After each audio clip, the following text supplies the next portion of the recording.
Donc, alors, je doute que le président Macron et le pape aient parlé des éoliennes, mais nous, on va en parler. C'est une critique très argumentée que nous publions dans le Figaro aujourd'hui, dans la page débat. Elle s'en prend aux éoliennes, une folie qui mutile la France, dit son auteur, Patrice Carr. Patrice Carr, c'est un ancien haut fonctionnaire du ministère des Finances. Inspecteur général, ancien directeur de la législation fiscale, pour être précis. Donc, en résumé, les éoliennes défigurent le paysage, mais surtout sont des aberrations écologiques. On va voir ses propos, en tout cas quelques extraits. Patrice Carr dit « Les naïfs croient que les éoliennes contribuent à la défense du climat, rien de plus faux ». Et il continue « Dans notre pays, une éolienne terrestre ne fonctionne en moyenne qu'à 23% de sa puissance ». Alors, écoutez, Guillaume, toujours, puisque vous avez travaillé sur le photovoltaïque, vous devez avoir un avis sur les éoliennes. Et surtout, j'ai des éoliennes au bout de mon jardin. Ah, voilà, c'est ça. C'est un peu le concept « not in my backyard », comme disent les Anglais. Il y a quand même des absurdités, parce que... Alors, l'opacité de la structure financière qui sous-tend l'industrie éolienne est assez mystérieuse quand même, parce qu'on a des fonds d'investissement extrêmement juteux, des capitaux étrangers le plus souvent, et des sociétés opaques dont on n'arrive jamais à remonter la source, l'origine. Et des prix artificiels. Et des prix artificiels, parce que c'est gonflé par cette transition énergétique, cette loi qui promettait qu'en 2025, il y ait tant de pourcents, le chiffre m'échappe, de... Combien en 2020, je crois. Par les énergies renouvelables. Énergies renouvelables, dont les éoliennes qui étaient les plus en pointe, etc.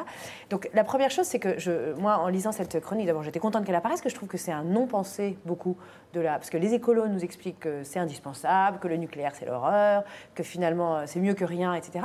Les autres nous disent, les esthètes nous disent, c'est un saccage du paysage, mais on arrivera à les démanteler. Alors que quand on voit ce qu'il y a comme béton là sous votre photo, ce qu'il y a comme béton sous une éolienne pour la sous-tendre, etc., c'est impossible un jour de le retirer. Donc ça, c'est des vrais... Alors, qui est favorable aux éoliennes sur ce plateau? Parce que ça ira. Qui se lance? Bravo. Et parce que je suis favorable à toute forme de recherche d'énergie autre que le nucléaire, parce que si vous voulez, ça gâche le paysage. Donc là, on est emmerdé au bout de son jardin pendant quelques années, c'est vrai. Mais le nucléaire, c'est 100 000 ans pour que les déchets disparaissent. Comment on communique? Par quel mot, par quel symbole, par quelle image on fait comprendre aux humains dans 100 000 ans qu'il ne faut pas rentrer et creuser à cet endroit-là? C'est impossible. On le sait, c'est impossible. Il y a 3000 ans, on a construit les pyramides, on ne sait pas comment ils ont fait. Donc on ne peut pas communiquer une information au-delà de 2000 ans, 3000 ans. Donc 100 000 ans, on ne peut pas. Donc ils se diront, tiens, il y a des totems jaunes et noirs, comme ça, avec des petits symboles, sûrement, avec marqué interdit de rentrer. Donc c'est sûrement un truc religieux de l'époque, et on ira faire des fouilles là-dedans, et on se vautrera dans... Mais non, il n'y a pas de transmission sur 100 000 ans. On ne sait pas le langage qui sera employé. On ne sait pas. Je vous le dis en connaissance de cause, parce que j'ai été sollicité pour travailler sur comment on transmet des messages avec des gens qui travaillent sur les questions d'anticipation, des prospectivistes, comment on arrive à transmettre les informations sur les sites de déchets nucléaires. C'est impossible. Donc c'est une énergie qui nous dépasse, parce qu'elle dépasse la capacité de l'homme à transmettre le message qui la concerne. Donc il faut trouver des solutions. Alors ce n'est peut-être pas une solution idéale, d'autant plus que si vous l'avez au bout du jardin, ce n'est pas très agréable, mais c'est une autre solution, et moi j'aspire à ce qu'on trouve d'autres solutions. On nous dit qu'on va démonter les centrales nucléaires. On a essayé d'en démonter une. Je vous rappelle quand même qu'à l'heure où nous parlons, elle a été démontée il y a plusieurs années, le moteur tourne toujours. On ne sait pas arrêter les moteurs. Donc on a 58 moteurs nucléaires en France. On sait juste une chose, c'est qu'on ne sait pas arrêter les moteurs. Je vois que cette question vous passionne, mais je vais quand même passer la parole à Philippe Meyer.